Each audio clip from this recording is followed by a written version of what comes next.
오늘 우리에게 주신 하나님의 말씀은 누가복음 17장 11절에서 19절 말씀입니다. 누가 하나님께 영광을 돌리는가? 라는 제목으로 하나님 말씀 증가할 때에 은혜의 시간 되시기 바랍니다. 이제 추석 연휴입니다. 사실 오늘도 연휴의 한 날입니다. 그러나 여러분들 바쁘고 분주한 가운데에서 어쩌면 지금 집에는 친척들이 와 있을 것이고 또 어떤 사람은 믿지 않는 관계로 이런 날에도 교회를 가야 하나 라고 마음속으로 어쩌면 우리를 원망할지도 모릅니다. 그럼에도 불구하고 하나님께서 구별하신 오늘 이곳에서 하나님을 예배하는 모든 성도들에게 하나님의 크고 놀라운 은혜가 함께하기를 축원합니다. 여러분, 우리가 이곳에서 예배를 드릴 수 있다는 것은 우리는 알지 못하지만 축복입니다. 예배를 드리고 싶어도 그의 환경이 허락하지 못해서 예배를 드리지 못하는 사람들이 있습니다. 저는 어제 무심코 유튜브를 잠깐 열어서 보았는데 세계의 많은 지진과 쓰나미와 그리고 또 말할 수 없는 그런 폭우로 인해서 세상이 요동치고 있는 것을 보게 됩니다. 어쩌면 우리가 살아가고 있는 이 시대는 많은 부분에서 말세의 징조를 드러내고 있습니다. 우리는 언젠가 내 인생의 종말을 맞이할 것이고 또 우리 하나님께서 약속하신 대로 이 세계의 종말 또한 맞이하게 될 것입니다. 어쩌면 나의 삶이라는 것이 오늘이 마지막일 수도 있습니다. 그렇다면 지금 여러분은 무엇을 선택하시겠습니까? 여러분에게 오늘 하루만이 남아있다면 여러분은 지금 무엇을 하시겠습니까? 세상의 유익을 쫓아서 세상의 즐거움을 쫓아서 하지 못한 그 타락한 모든 행위를 지금 곧 해보시겠습니까? 아니면 세상에서 즐기던 모든 것을 버리고 이제 정결한 마음으로 하나님께로 돌아가 오직 하나님 앞에 서기를 갈망하겠습니까? 세상의 난리를 내가 있는 이곳에서 경험하리라고 생각하고 산 사람들은 아마 없었을 것입니다. 우리 주변에 늘 두려움이 상존하고 있고 위험이 늘 곁에 있다는 것을 풍문으로 혹은 눈으로 보긴 하였지만 그것이 현실로 닥치리라고는 생각하지 않은 많은 사람들이 있었을 것입니다. 그러나 그 불행은 순식간에 일어나고 그리고 돌이킬 겨를도 없이 종말을 맞이할 때가 올 수도 있습니다. 그렇기 때문에 우리는 언제나 오늘 하루가 나의 마지막인 날인 것처럼 주어진 하루에 성실하고 또 진실해야 될 줄 믿습니다. 오늘 본문에 앞서서 누가복음 9장 51절에서 56절에 보면 예수께서 갈릴리 사역을 마치시고 사마리아를 통과해서 예루살렘으로 가고자 하였지만 사마리아인들에 의해서 배척을 받게 됩니다. 그리고 오늘 이 말씀은 예수께서 제자들과 함께 사마리아와 갈릴리 사이에 난 길, 그것을 지도에서 펼쳐보면 이스라엘 골짜기를 따라서 갈릴리에서 베레아를 우회해서 예루살렘으로 가고자 요단 동편으로 가는 길에 일어난 사건임을 알 수 있습니다. 지명이 어디인지 구체적으로 알 수는 없지만 예수께서는 사람들이 많이 살지 않는 한적한 마을로 들어가셨을 때 예수를 가까이 하지 못하고 단지 멀리 서서 예수께서 자기들에게 긍휼을 베푸시기를 간절히 호소하는 나병 환자 10명을 만나게 됩니다. 그들이 예수께로 나아갈 수 없는 이유는 그들이 바로 율법이 금지하고 있는 그런 부정한 사람들로 여겨졌던 나병을 앓고 있었기 때문입니다. 나병 환자들은 예수께서 가시는 그 맞은편에서 걸어오고 있다가 예수님과 그 일행을 보자 멀리 길 곁에 서서 예수님을 불렀습니다. 성경이 언급하고 있는 이 나병은 그 단어의 뜻이 다양한 피부 질환을 가리킬 때 사용하는 단어를 사용하고 있는데요. 이것은 오늘날 우리가 알고 있는 한센병과는 조금 다릅니다. 레위기 13장에 보면 나병에 걸린 사람들은 부정한 사람들로 여겨졌습니다. 그리고 이들은 치유될 수 없는 존재들로 간주되었습니다. 왜냐하면 그 나병의 뿌리가 너무나 두렵고 그리고 인간적으로는 이 병을 치유할 수 없다고 생각한 그들의 믿음 때문이었습니다. 나병은 그 전염성과 파괴성 때문에 그들의 공동체로부터 떨어져서 공동체 밖에서 살아갈 수밖에 없었습니다. 고대 사회에서 육체적인 질병과 장애는 죄와 연관이 되어 있다라고 그들은 믿었습니다. 질병의 원인을 죄와 직접적으로 관계에 있는 것으로 생각했던 유대 사회에서 유대인들은 이 질병에 걸린 사람들은 하나님의 저주를 받은 사람들이다 라고 생각했습니다. 그렇지만 우리가 레위기 14장에 보면 이 질병에 대해 치유되었다라는 말을 사용하지 않고 나병으로부터 깨끗하게 된 사람에 대한 조항이 있습니다. 직접적인 신적 개입에 의해서 깨끗함을 입은 사람은 제사장에게 가서 그 깨끗한 모습을 보이고 금사를 받아야 했습니다. 그렇게 해서 제사장이 인정하면 그는 자신들의 공동체로 돌아와서 그들과 함께 거할 수 있었습니다. 열왕기하 7장 3절에 보면 나병 환자 4명이 함께 다닌 기사가 나와 있습니다. 여기서 보아서 알 수 있듯이 나병 환자가 4명이 함께 다녔는데 오늘의 본문은 10명의 나병 환자가 함께 다닌 것으로 보면 그 당시로 보아서도 이와 같은 행동은 매우 보기 드문 일입니다. 이 나병 환자는 유대인도 있고 사마리아인도 있는 것으로 되어 있습니다. 바로 이들이 갈릴리와 사마리아 두 지역의 경계선이 만나는 곳, 그 어디쯤인가 거처하고 있었던 것으로 볼 수 있는 것입니다. 유대인과 사마리아인은 결코 함께 할 수 없는 사람들입니다. 사실 사마리아인은 BC 722년 북이스라엘이 아수르에게 멸망을 당하자 아수르의 민족 혼합 정책에 순응하여서 이들은 우상을 숭배하고 또 스스로 순수한 혈통을 포기한 그런 사람들이었습니다. 그렇기 때문에 유대인들은 사마리아인을 이방인 취급하였고 또 그들을 매우 불결한 그런 사람들로 보았습니다.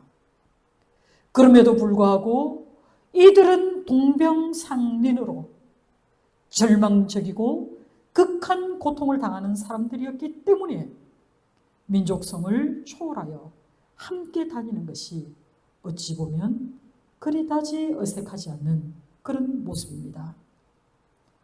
이들이 예수 선생님이여 우리를 불쌍히 여기소서라며 소리를 질렀습니다. 사실 여러분, 나병 환자들의 겉모습을 한번 상상해 보시기 바랍니다. 이들은 신체의 많은 부분들이 훼손되어 있기 때문에 그들이 큰 소리를 낸다는 것은 참으로 어려운 일입니다. 그럼에도 불구하고 그들은 사력을 다해서 그들이 소문으로 듣던 그 예수를 만났기 때문에 그들은 예수 선생님이여 우리를 불쌍히 여겨달라고 그의 자비와 그의 긍휼을 구하며 온몸으로 절규하였습니다. 그들이 예수께 긍휼을 호소한 것은 단순한 돈만을 요구청한 것이 아닙니다. 이 요청에는 그들의 믿음이 담긴 호소입니다. 그들은 예수를 단지 선생님이여 라고 부르고 있지만 예수만이 자신을 이 질병으로부터 치유할 수 있는 능력을 가지신 분이라는 것을 그들은 믿고 있었기 때문에 이와 같이 간절히 호소할 수 있었던 것입니다. 예수께서는 이전에 나병 환자들을 치유하셨던 것과 전혀 다른 방식으로 그들을 치유하시는데요.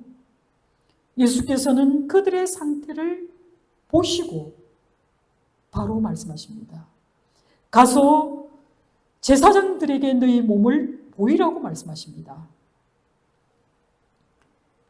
이는 나병 나을 것이라는 말씀이고, 그리고 제사장에게 보인다는 이것은 그들의 처참하고 허물어진 그 모습이 이제 완전한 정상인의 상태로 돌아가서 깨끗해졌음을 확인받으라는 그런 말씀입니다.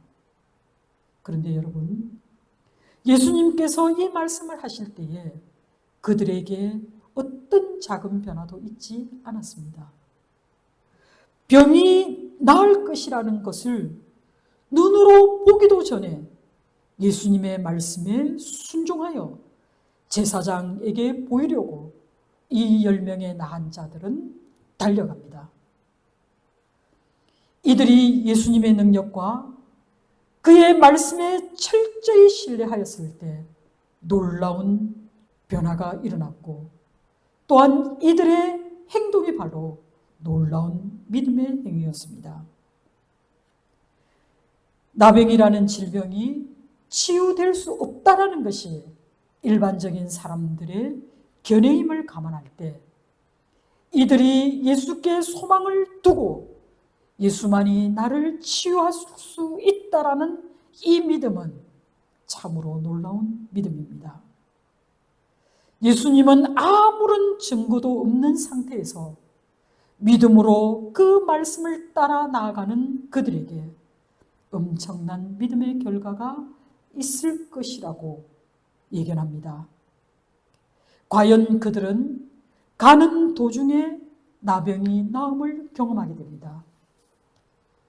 하나님의 말씀에 대한 철저한 순종과 믿음은 불가능한 것을 가능하게 하는 능력으로 나타납니다. 순종하는 단순한 믿음으로 순식간에 그들은 내적인 변화뿐만 아니라 외적인 변화를 경험하게 됩니다. 그런데요, 여기서 우리가 주목해야 할 사실은 치유받은 10명의 나은 자들 가운데 9명의 사람은 유대인입니다. 이 9명의 유대인은 어디로 가고 오직 한 사람 사마리아인만이 하나님께 영광을 돌리며 돌아와 예수의 발 아래 엎드려 감사하였다라고 증언하고 있습니다. 발 아래 엎드린다는 이것은 우리가 할 수 있는 최대의 경의와 존귀를 표현한 행위입니다. 이 사람은 진실된 감사와 경의를 표하며 그의 마음 깊은 곳에서 우러나는 예수님에 대한 그 존경하는 마음으로 엎드렸습니다. 이는 지극한 은혜에 대한 감사의 표현을 아는 사람, 그리고 지극히 겸손한 자만이 할 수 있는 그런 행위입니다. 그리고 이 사마리아인은 감사를 잊지 않았습니다. 여러분, 감사를 나타내는 유카리스테오라는 이 헬라어 단어의 뜻은 기쁨과 즐거움을 뜻하는 카라에서 유래되었습니다. 이 감사 속에는 기쁨과 즐거움이 담기는 것입니다. 내가 감사한다라고 얘기할 때는 내 마음의 기쁨으로, 내 마음의 그 즐거움으로 내가 감격을 가지고 그 기쁨과 감격이 충만한 상태에서 드리는 것이 바로 이 감사 속에 담긴 뜻입니다. 예수의 발 아래 엎드려 감사한 그 사람이 다름 아닌 바로 사마리아 사람이라고 말합니다. 왜 굳이 사마리아 사람이라는 말을 언급했을까요? 좀 전에 설명하였던 것처럼 BC 722년 북이스라엘이 아수르에게 멸망을 당하자 사마리아 지역에는 많은 아수르 사람들이 들어와 살게 되었습니다. 또 아수르로부터 정복당한 많은 이방 민족들이 이 사마리아 지역에 들어와 살게 되었습니다.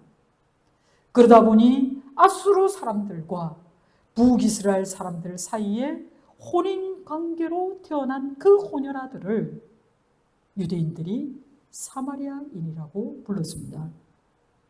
이들은 주로 우상을 섬겼으며 그리고 스스로 순수한 혈통을 지키지 못했습니다. 우상을 섬긴 것으로 인해서 유대인들에게 그들은 개와 같은 취급을 받았습니다. 따라서 사마리아 사람이라고 말하는 이 말 속에는 유대인들의 혐오와 경멸의 언어가 담겨 있는 것입니다.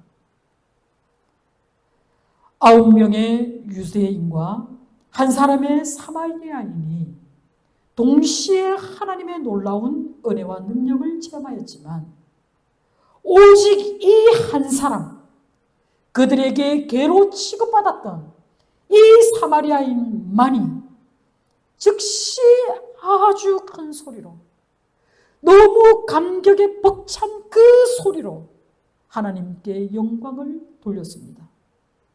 아마 그는 그의 치유됨을 찬양으로 그리고 감사로 표현하였을 것입니다. 그리고 회개하며 하나님의 이름을 더 높였을 것입니다.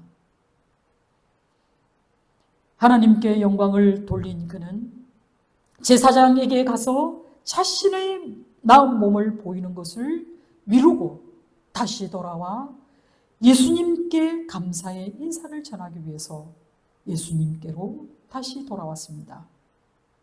이 사마리아인의 모습에서 우리는 한 가지 교훈을 얻게 됩니다. 우리에게 제사함을 받고 새 생명을 얻은 자가 먼저 무엇을 취해야 할지를 가르쳐주고 있는 것입니다. 사랑하는 성도 여러분, 우리는 자신의 무가치함을 알아야 합니다. 그리고 우리를 향하신 그 하나님의 무한한 사랑을 깨달아 알아야 합니다. 내 자신은 하나님의 은혜가 아니면 살아갈 수 없다라는 것을 아는 사람만이 하나님께 영광을 올리게 됩니다. 그리고 하나님께 영광을 올려드리는 그 사람이 우선적으로 해야 할 것은 우리 주 예수 그리스도에 대한 그 사랑과 감사의 마음을 표현하는 것입니다.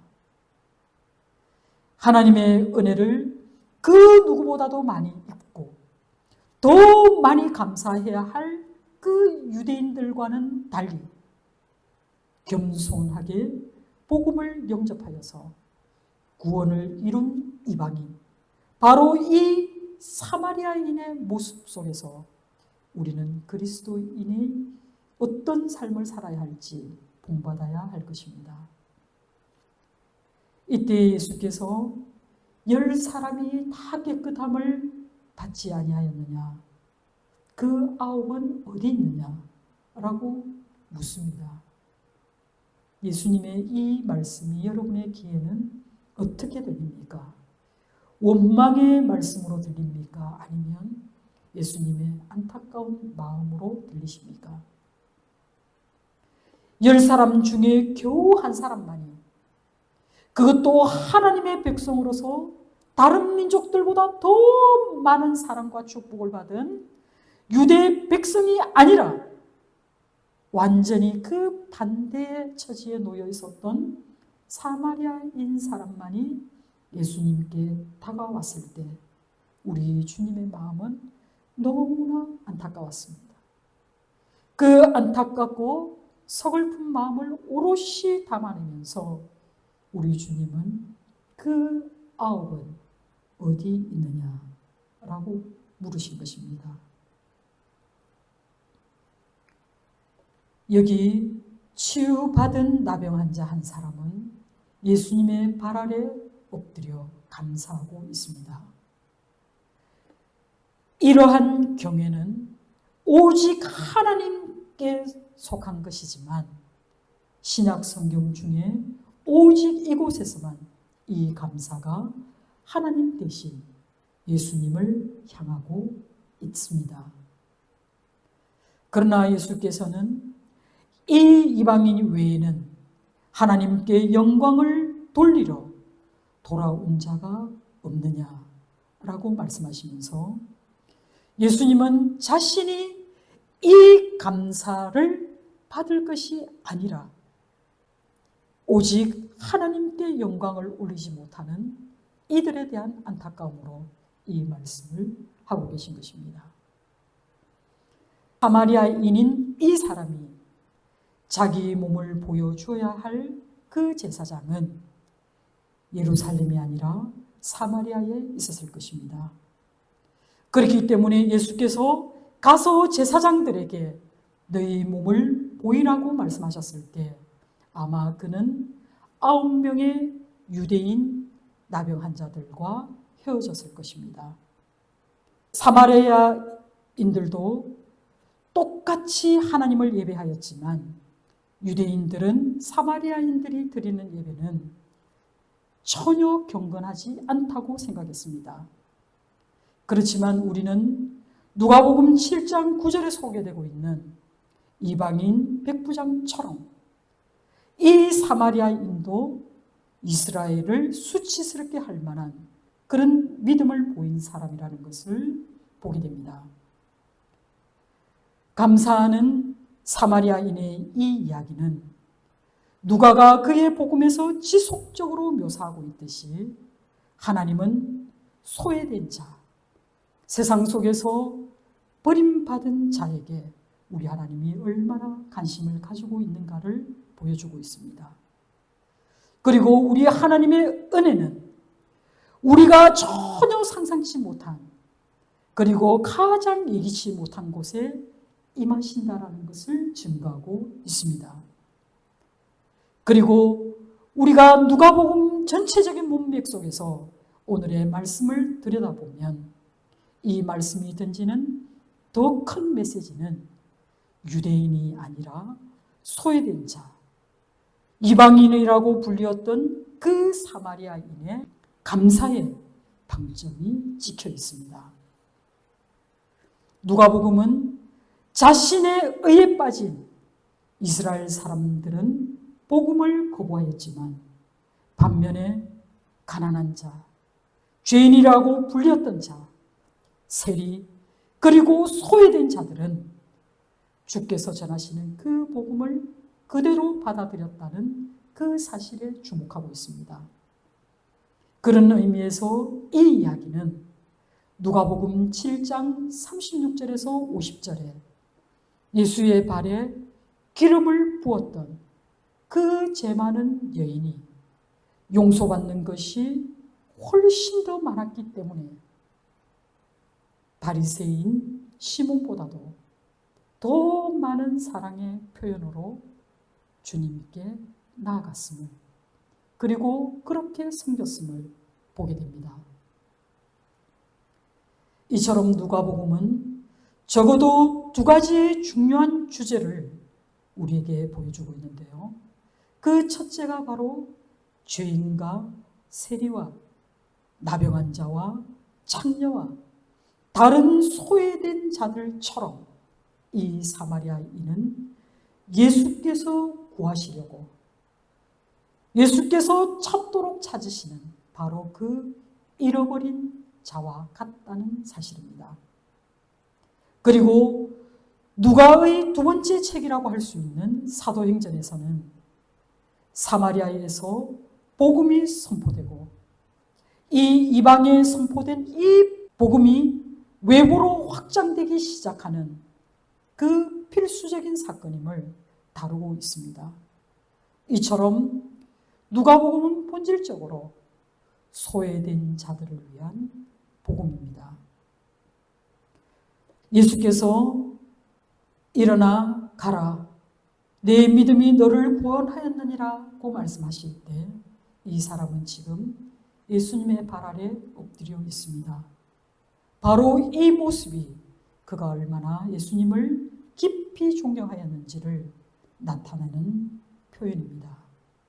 여러분, 구원하였느니라는 이 선언은 아무나 할 수 없는 선언입니다. 이 선언은 모든 인류의 대제사장 되신 예수 그리스도께서 나병에 걸린 이 환자를 완쾌되었을 때 하실 수 있는 선언의 말씀이면서 동시에 구원자 하나님으로서 영적인 구원을 선언할 수 있는 그런 위대한 선포의 말씀입니다.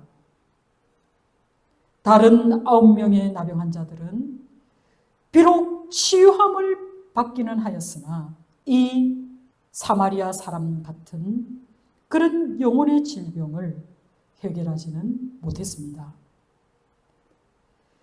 9명의 그 유대인들은 하나님의 은혜를 그 누구보다도 수없이 많이 누렸으나 그들은 하나님께 감사할 줄 몰랐습니다. 하나님께 전혀 감사하지 못한 그 유대인들을 대표하는 사람들이 바로 이 9명의 나병 환자들로 대표되어집니다. 이들은 궁극적으로 하나님의 은혜의 빛을 받기는 하였으나 구원의 은혜까지는 이르지 못한 그런 신앙의 낙오자들을 대표하고 있습니다. 예수 그리스도를 통해 나타난 하나님의 긍휼하심과 그리고 하나님이신 예수 그리스도에 대한 영광과 감사를 모르는 사람은 진정한 구원을 맛볼 수 없습니다. 유명한 작가이면서 도덕가이고 신학자인 루이스 스미드스라는 사람이 그의 저서 하나님과 감사하는 노인이란 책에서 이렇게 말하고 있습니다. 나는 감사하는 사람치고 불행한 사람을 만난 적이 없다. 그리고 또 나는 감사하는 사람치고 나쁜 사람을 만나본 적이 없다. 우리가 감사하기 위해 필요로 하는 것은 우리가 진짜 선물을 받을 때 그 선물을 알아볼 수 있는 통찰력이 전부다. 선물은 그저 공짜로 얻는 무언가에 불과한 것이 아니다 라고 말하였습니다. 공감이 되십니까? 그렇습니다. 여러분, 우리에게 거저 주어진 것에 대해서 어쩌면 너무나 당연하다고 생각하는 사람들이 주변에 너무 많습니다. 쏟아지는 햇살 너무나 당연하다. 또 촉촉이 내리는 비 너무나 당연하다. 살랑살랑 불어오는 바람 너무나 당연하다고 느끼는 사람들이 대부분입니다. 우리 어머니는 나를 위해서 아침밥을 짓는다. 너무나 당연하다. 우리 아버지는 나가서 열심히 일해서 돈을 벌어온다. 너무나 당연하다. 내 자식은 나의 자신의 미래뿐만 아니라 나의 미래를 위해서라도 열심히 공부해야 한다. 너무나 당연하다. 라고 느끼는 사람들 우리 주변에 너무나 많습니다. 나를 위해 누군가가 물을 한 컵 갖다 주어도 그럴만하니 그런가 보다. 누군가가 나를 위하여 맛있는 음식을 대접하여도 줄만하니 주는가 보다. 라며 감사를 전혀 모르는 사람들이 많습니다. 어쩌면 내 가까이에 있는 사람들이 가장 모릅니다. 나에게 가장 많은 은혜를 입고 있는 자들이 오히려 더 모릅니다. 우리 아이들 보세요. 어머니가 매 끼니마다 지어주는 밥에 감사합니까?